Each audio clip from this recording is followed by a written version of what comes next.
अच्छा। हर साल आती हूँ। हाँ, हाँ। लेकिन आप लोगों यहाँ पर बहुत शांतिपूर्ण है। और आज जो दलाई लामा जी का भाषण में वर्ल्ड पीस बहुत जरूरी है, सहन शक्ति बहुत जरूरी है, एक इंसान दूसरा इंसान को पहचानना बहुत जरूरी है, उसको पहचानना अकेला नहीं है, उनसे सबका प्यार मोहब्बत बढ़ाना जरूरी है। इतना बोला, ज़्यादा बोलने का तो नहीं। आप लोग सब क्या आपका नाम क्या हुआ? मेरा नाम शुभ नेम सोनम है। सोनम मीन्स टिबेटन लैंग्वेज में lucky. Okay, thank you. Thank. Nice to meet you. My name is Abe Chuku Rinpoche from Ganden Changze Monastery. Today we have a very great received teaching and teaching from His Holiness 14th Dalai Lama. And today we have received his teaching from Nagarjuna press to great Buddha Shakyamuni. Therefore, mainly two advice: improve our emptiness practice and also bodhicitta practice.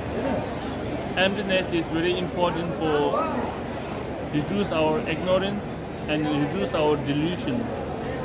Bodhicitta is also important to improve our compassion, altruism, and love, warm-heartedness.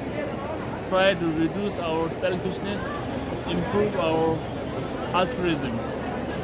What's your name from? My name is Abe Tulku Rinpoche from South India, Ganden Monastery.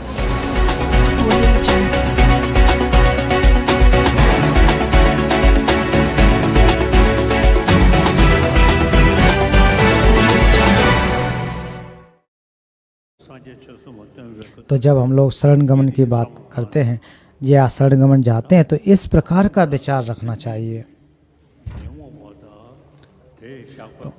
और अभी जो हमारा चित्त है वो क्लेशों के अधीन है, और फिर जब हम अच्छी प्रकार से चिंतन करेंगे, विचार करेंगे, तो समझ जाएंगे कि चित्त जो है क्षणिक होते हैं, माफ़ कीजिए, क्लेश हैं, क्षणिक होते हैं। और हम लोग अच्छी तरह से प्रयास अगर करते हैं तो इन क्लेशों से, इन बुराइयों से हम दूर जा सकते हैं और इन बुराइयों को दूर करके सर्वज्ञता को प्राप्त कर सकते हैं।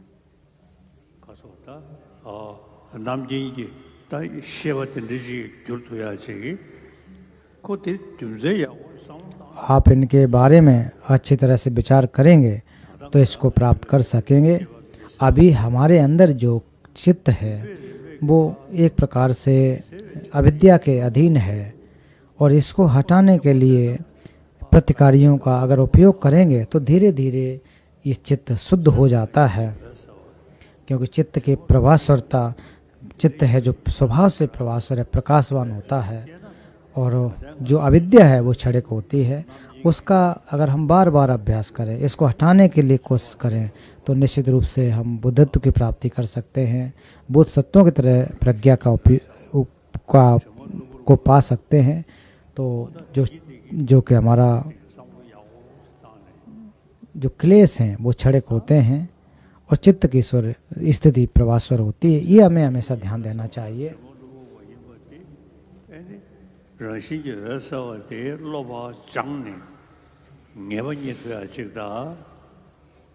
और इसको जब आप अभ्यास करते रहें तो अभ्यास करने के माध्यम से निरंतर इसमें आप वृद्धि कर सकते हैं, इसमें विकास कर सकते हैं।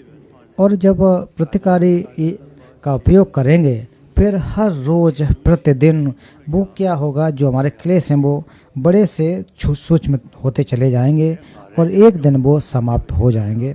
तो मैं अपने अनुभव के आधार पर कह सकता हूँ।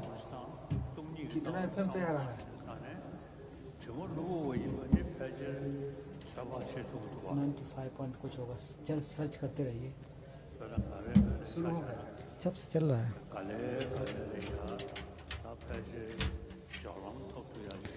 तो हम लोग निश्चित रूप से, मैं जो अपना बात करूं कि एक प्रकार से जो प्रयोग मार्ग है उसको मैं प्राप्त निश्चित रूप से कर सकूं, ऐसी मेरी उम्मीद है।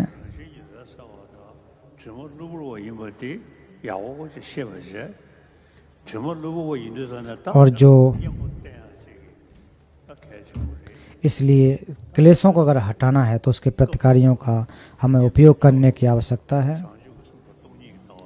इसलिए इसके जो प्रतिकारी हैं वो क्या हैं? बोधचित्त और शून्यता का दर्शन है। तो शून्यता और बोधचित्त के माध्यम से हम क्लेशों को हटा सकते हैं।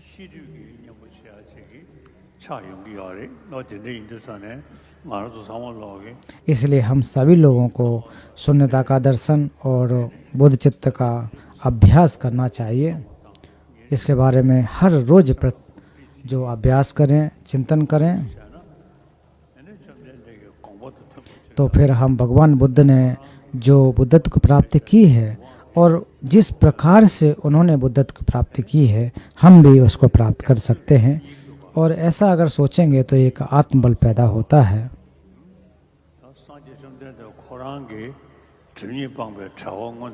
क्योंकि भगवान बुद्ध ने जो दोनों क्लेशों को हटा करके बुद्धत्व की प्राप्ति की है, तो उसी प्रकार से हम लोग भी धीरे धीरे दोनों प्रकार की जो बुराइयां हैं उनको हटा करके बुद्धत्व की प्राप्ति कर सकते हैं। एक आत्मबल पैदा हो सकता है।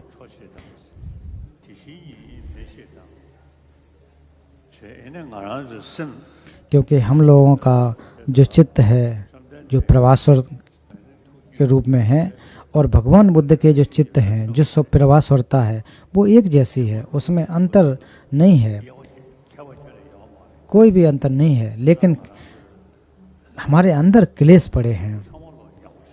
तो सभी धर्म बहुत अच्छे हैं, मैं सभी धर्मों का सम्मान करता हूँ।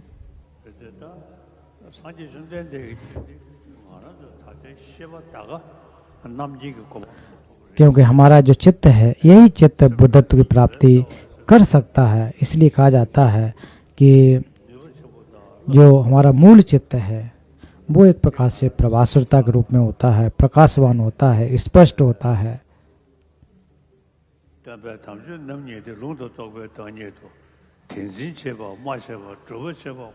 तो भगवान बुद्ध भी अवश्य में अलंकार में कहते हैं कि जो आगम और प्रज्ञा के आधार पर जो दर्शन है, जो दर्शन धर्म है, उनको पहले अच्छी तरह से उनको आप सुनिए, फिर उसका अभ्यास कीजिए।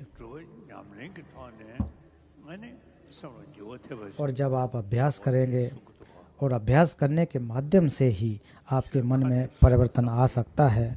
केवल धर्म अगर आप कहते रहें, शब्दों का उपयोग मात्र करते रहें, तो उससे कोई लाभ नहीं होगा। उससे आपके जो क्लेश हैं, गेय आवरण हैं और क्लेश आवरण वो नष्ट नहीं होंगे। उसके लिए अभ्यास करने की आवश्यकता रहती है। और जैसे जैसे हम अभ्यास करेंगे तो हमारे अंदर हमारे क्लेश, हमारे चित्त में जो क्लेश भरे पड़े हैं उनको निकाला जा सकता है।